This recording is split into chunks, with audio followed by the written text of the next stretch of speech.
കൊളംബിയയിൽ ചെറുവിമാനം തകർന്നു വീണ് 15 പേർ കൊല്ലപ്പെട്ടു. 13 യാത്രക്കാരും 2 ക്രൂ അംഗങ്ങളുമാണ് കൊല്ലപ്പെട്ടത്. മരിച്ചവരിൽ കൊളംബിയയിലെ ഒരു നിയമസഭാംഗവും ഉൾപ്പെടുന്നു. വെനസ്വേലൻ അതിർത്തിക്ക് സമീപം കടുത്ത മഞ്ഞിൽ തകർന്നു വീണ വിമാനത്തിന് സമീപത്തേക്ക് എത്തിച്ചേരുന്നത് രക്ഷാപ്രവർത്തകരെ സംബന്ധിച്ചിടത്തോളം വെല്ലുവിളിയായി. പ്രദേശവാസികളും കർഷകരുമായിരുന്നു ആദ്യം രക്ഷാപ്രവർത്തനത്തിന് എത്തിയത്. മോശം കാലാവസ്ഥയാണ് അപകട കാരണമായി കണക്കാക്കുന്നത്.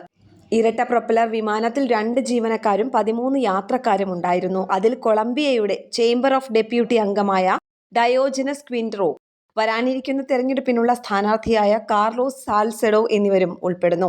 കൊളംബിയൻ അതിർത്തി നഗരമായ കുക്കുട്ടയിൽ നിന്ന് പറന്നുയർന്ന വിമാനം ഉച്ചയ്ക്ക് അടുത്തുള്ള ഒക്കാനയിൽ ഇറങ്ങുന്നതിന് തൊട്ടുമുമ്പ് എയർ ട്രാഫിക് കൺട്രോളുമായുള്ള ബന്ധം നഷ്ടപ്പെട്ടു. വിമാന കമ്പനിയായ സറ്റേനയുടെ ഉടമസ്ഥതയിലുള്ളതാണ് വിമാനം.